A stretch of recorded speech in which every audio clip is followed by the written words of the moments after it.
Autographs through the mail, episode number 18. We're all gonna make it.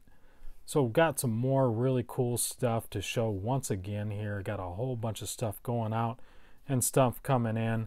So let's get started here. First I've got a Joe Schmidt. So I sent him 15 bucks and 3 cards. He signed all 3, and he signed a 63 Fleer, a 1956 Topps, and another 1956 Topps. The 56 Topps, those are his rookie cards there. And since he doesn't charge anything, but I've written to him in the past. Since I sent him money, I think he just sent me this one, included that along. So that was awful nice of him to do that. Appreciated that. Next, we got some 70s minor league cards here. We've got Jeff Little. These are 75 TCMA, I believe. Tulsa Drillers there. Then we have the Phoenix Giants and another one of those. Those are like 78 and 79, I think. Next, we've got Danny Tartable. He signed an 86 Donruss and an 85 Fleer that was already signed by Steve Kiefer. Tartable, he charges $5, so that was $10 for those 2 cards. Next, we've got Ed Ott. We've got an 82 Topps. He signed 3 of 3, an 81 Topps, and an 82 Donruss. Wrote to Joe Theismann. He charges $5 per. He requests that you send a check to St. Jude's for his autograph, $5 per. I sent him three cards, 15 bucks. 1977 here. This is a 1980. And then we've got a 1983 passing leaders. I already had this one signed by Ken Anderson. And we got Joe Theismann to complete that one there. Nice return. Next, we've got Taylor Phillips, 1960 Topps. He was part of the 1957 Milwaukee Braves team that beat the New York Yankees. Upset, one of the bigger upsets in the World Series history. So he signed 2 of 2.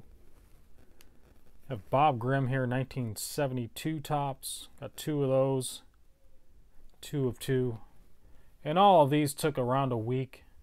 I think all of these that I've showed so far, a week to 10 days.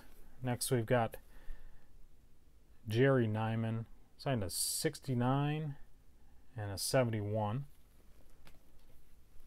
Next, we have Fred Cambria. So this card was already signed by Gene Kleins. Sent off to Fred Cambria. Finished that one, and then we had this one as well. Was already signed by Richie Zisk. Zisk charges $5 per through the mail. So we completed that one. Also, we have this one here that I completed. We had Lee Ely was already on it, and Dennis Higgins. And then we got Bill Voss to complete that one. That's a 66 Topps higher number 529. All those guys signed through the mail. Next, we have Jim Chuyunski. Probably pronouncing that wrong, but 1 of 1, 77 Topps football. Next, we have some more 70s minor leagues. We got a 75 Charlie Beeman, Waterloo Royals, and then a 79. And I sent them this one also. It was badly miscut, which is a problem with a lot of these early minor league stuff. They really just, you'll see some kind of random cuts and things like that. I don't know who was on this card with him there, but I thought that was kind of a neat card to get signed. Next, we got Robert Reed. Signed 3 of 3. We got an 84 Star, an 86 Fleer, and then an 87 Fleer. Next one, we got one of my all-time favorites here. We've got Hubie Brown. This is a 1985 Star coaches card. They had a coaches set. I think there was 12 cards. It's got like Pat Riley, Johnny Bach, John McLeod, some others. So really happy to get that one. Big Hubie Brown fan. He's a great announcer. Really like listening to him break down the game of basketball. So this is I think this is 77 Kentucky Colonels team card. I think that's Hubie Brown right there. The ABA. Next we've got Reggie Cleveland. He charges $5 through the mail. Already had Luis Melendez on this one to complete that one.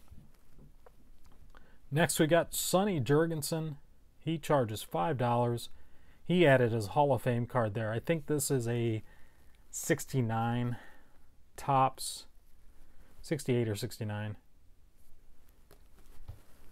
And finally, the title of the video, We're All Gonna Make It. Explain that, my title here. So I wrote to this guy. He's on the Hall of Fame. This is definitely his handwriting. Wrote me a little note there. We had a 76 tops leaders, strikeout leaders. Frank Tanana I already had on there.